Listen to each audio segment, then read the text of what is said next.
یہ 1481 کا سال ہے۔ سلطنت عثمانیہ کے عظیم ترین فاتح سلطان محمد فاتح، جنہوں نے قسطنطنیہ کو فتح کر کے تاریخ کا دھارا موڑ دیا تھا، انتقال کر گئے۔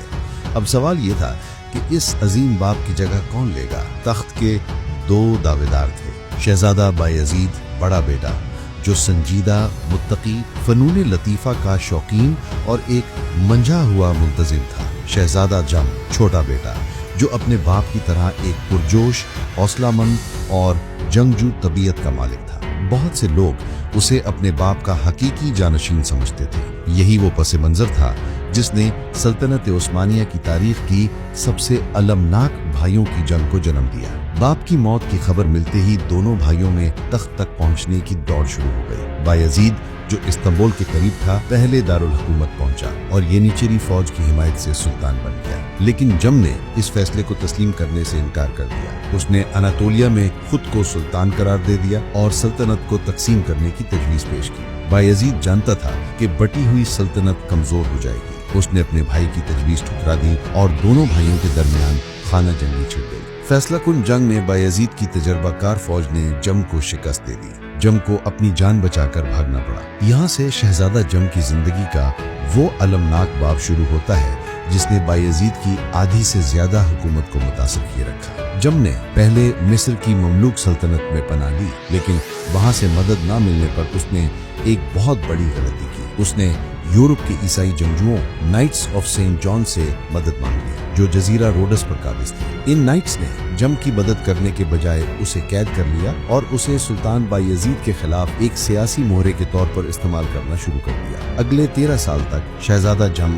یورپ میں قید رہا۔ اسے پہلے فرانس اور پھر روم میں پوپ کے حوالے کر دیا گیا۔ یورپ کی تمام عیسائی طاقتیں بایزید کو یہ دھمکیاں دیتی رہیں کہ اگر اس نے یورپ پر حملہ کیا تو وہ جم کو ایک فوج دے کر واپس بھیج دیں گے، جس سے سلطنت میں دوبارہ خانہ جنگی شروع ہو جائے گی۔ اس دھمکی کی وجہ سے بایزید کئی سالوں تک یورپ میں بڑی فوجی مہمات کرنے سے قاصر رہا۔ وہ اپنے بھائی کو بچانے کے لیے ہر سال یورپ کو ایک بہت بڑی رقم بھی ادا کرتا تھا۔ آخرکار 13 سال کی قید اور جلاوطنی کے بعد 1495 میں شہزادہ جم کا اٹلی کے شہر نیپلز میں پر اسرار حالات میں انتقال ہو گیا۔ کہا جاتا ہے کہ اسے زہر دیا گیا تھا۔ اس طرح اس المناک کہانی کا خاتمہ ہوا، لیکن اس نے بایزید کے دور پر ایک گہرا داغ چھوڑ دیا۔ بھائی کے مسئلے سے آزاد ہونے کے بعد بایزید کی حکومت کا اصل کردار سامنے آیا۔ وہ جنگجو نہیں بلکہ ایک امن پسند اور رعایا پرور حکمران تھا۔ وہ بایزید ولی یعنی نیک بایزید کے نام سے مشہور ہوا۔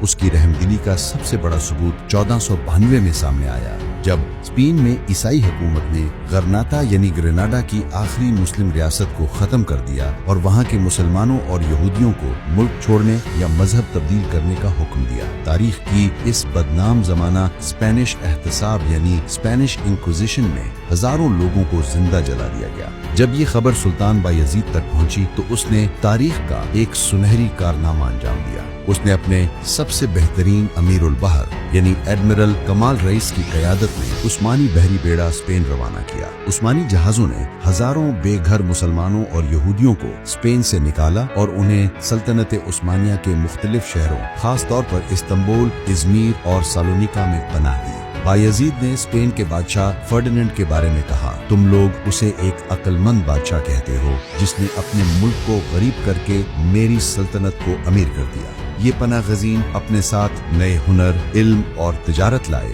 جس نے سلطنت عثمانیہ کو مزید مضبوط کیا۔ یہ واقعہ آج بھی انسانی تاریخ میں رحم دلی اور مذہبی رواداری کی ایک عظیم مثال ہے۔ ستم ظریفی دیکھیں، جس سلطان کی پوری جوانی اپنے بھائی سے لڑتے ہوئے گزری، اس کا بڑھاپا اپنے بیٹوں کی آپسی لڑائی دیکھتے ہوئے گزرا۔ اس کا سب سے چھوٹا بیٹا شہزادہ سلیم، جو بعد میں سلطان سلیم اول بنا، اپنے باپ کی طرح حوصلہ مند اور جنگجو طبیعت کا مالک تھا۔ وہ اپنے والد کی امن پسند پالیسیوں سے تنگ آ چکا تھا۔ ینیچری فوج کی حمایت سے سلیم نے اپنے بوڑھے باپ پر دباؤ ڈالا اور 1512 میں انہیں تخت سے دستبردار ہونے پر مجبور کر دیا۔ تخت چھوڑنے کے صرف 1 مہینے بعد اپنے ریٹائرمنٹ کے مقام پر جاتے ہوئے راستے میں بایزید دوم کا انتقال ہو گیا۔ تاریخ میں یہ شبہ بھی ظاہر کیا جاتا ہے کہ شاید اس کی موت طبعی نہیں تھی، بلکہ اس کے بیٹے سلیم نے ہی اسے زہر دلوایا تھا۔ سلطان بایزید دوم اپنے باپ کی طرح عظیم فاتح نہیں تھا، لیکن اس اس کا دور سلطنت کے استحکام، ثقافتی ترقی اور سب سے بڑھ کر انسانی رحمدلی کا دور تھا۔